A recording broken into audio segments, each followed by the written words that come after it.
है। हम पूरी ताकत से मिलकर लड़ेंगे और ज़बरदस्त तरीके से लड़ेंगे।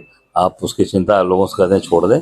हम सब लोग एक दूसरे के पूरक हैं, एक दूसरे के साथ मिलकर काम करें। उत्तर प्रदेश में उपचुनाव को लेकर तैयारियां जोरों शोरों पर है। वहीं अगर हम भारतीय जनता पार्टी की बात करें तो कल मुख्यमंत्री योगी आदित्यनाथ ने सभी मंत्रियों के साथ बैठक करके एक सीट पर करीब 3 मंत्रियों को लगाया है। वहीं समाजवादी पार्टी और कांग्रेस भी जोरों शोरों से तैयारियों में लगी हुई है। हमारे साथ बातचीत के लिए हैं कांग्रेस प्रदेश अध्यक्ष अजय राय जी, इनसे जानेंगे सर क्या कुछ तैयारियां चल रही है आप लोगों को उपचुनाव को लेकर। नहीं, पूरा इंडिया गठबंधन मजबूत है और मजबूती से लड़ेगा। कांग्रेस और समाजवादी पार्टी एकजुट होकर लड़ेंगे और 10 की 10 सीटें जीतेंगे। और भारतीय जनता पार्टी 30 मंत्री नहीं, वो 300 लगा लें, क्योंकि जनता का मन इनसे हट चुका है। अब ये पूरी सरकार लीक वाली सरकार है, बुलडोजर वाली सरकार है। गरीबों के अरमानों को, सपनों को, उनके एक एक पैसे इकट्ठा करके बनाए हुए मकानों को ध्वस्त करती है, तोड़ती है। तो जनता इनसे उब चुकी है और केवल लोगों को झूठा आश्वासन देते हैं ये लोग। अभी टीचर हाजिरी वाले में इन्होंने स्थगित किया है जानबूझकर कि पूरी की पूरी सारी व्यवस्था टीचर लोग करते हैं। काफ़ी चुनाव में उनकी ड्यूटी लगी रहती है, तो कैसे उनको लॉलीपॉप देना है, उस पर इन्होंने काम किया है।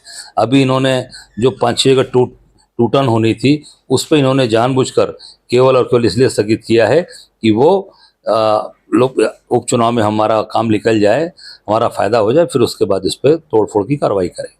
सर जैसे संगठन भारतीय जनता पार्टी संगठन और सरकार के बीच जो खींचातानी है, केशव प्रसाद मौर्य दिल्ली का लगातार दौरा कर रहे हैं, नड्डा जी से मुलाकात की, पीएम से भी मिलने की कोशिश की, और यहाँ पर जो है योगी आदित्यनाथ कभी राज्यपाल से मिल रहे हैं, कभी मंत्रियों के साथ बैठक कर रहे हैं। तो क्या लगता है इससे जनता को कितना नुकसान हो रहा है? जनता का पूरा नुकसान है। अधिकारी इनकी सुन नहीं रहे हैं। अधिकारी खुमजा ठेला वालों को, अधिकारी कहते हैं जाओ मेडिकल हॉस्पिटल के डायरेक्टर को पकड़ लाओ। तो ये सारी चीज़ें अधिकारी बेलगाम हो रखे हैं। सरकार का कोई दबाव नहीं रह गया और सरकार पूरे मनमाने हो गए हैं।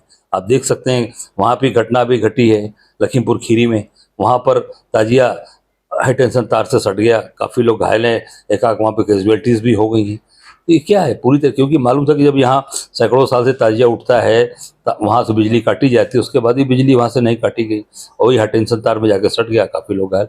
तो पूरी तरीके से इनके हाथ से चीज़ें निकल चुकी हैं और जंगल राज पूरी तरीके से कायम है।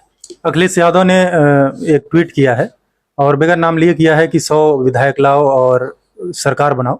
तो इंडिया गठबंधन अगर बगैर नाम लिए, हालांकि उन्होंने ट्वीट किया है केशव प्रसाद मौर्य को लेकर किया है, तो क्या आपको लगता है अगर वो 100 विधायक लाएंगे तो आप लोग क्या अखिलेश यादव के साथ मिलकर उनको? निश्चित तौर से उनका निर्णय है, तो उसको सोच समझ के निर्णय अखिलेश यादव जी ने लिया होगा।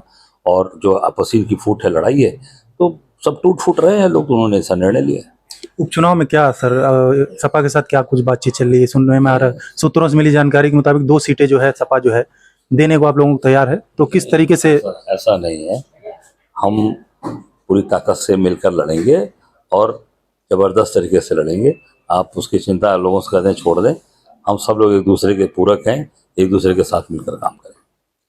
तो ये थे हमारे साथ कांग्रेस के प्रदेश अध्यक्ष अजय राय जी, जिनका साफ तौर पर कहना है कि उपचुनाव की जो 10 सीटें हैं उस पर ये समाजवादी पार्टी के साथ मिलकर मजबूती से चुनाव लड़ेंगे। जिस तरह से लोकसभा चुनाव इन लोगों ने लड़ा और अच्छी परफॉर्मेंस उत्तर प्रदेश में जो है इंडिया गठबंधन ले आई, उसी तरह से ये उपचुनाव की भी तैयारियों में लगे हुए हैं। कैमरामैन संजय पाल के साथ आसिफ खान, न्यूज़ 4 नेशन, लखनऊ।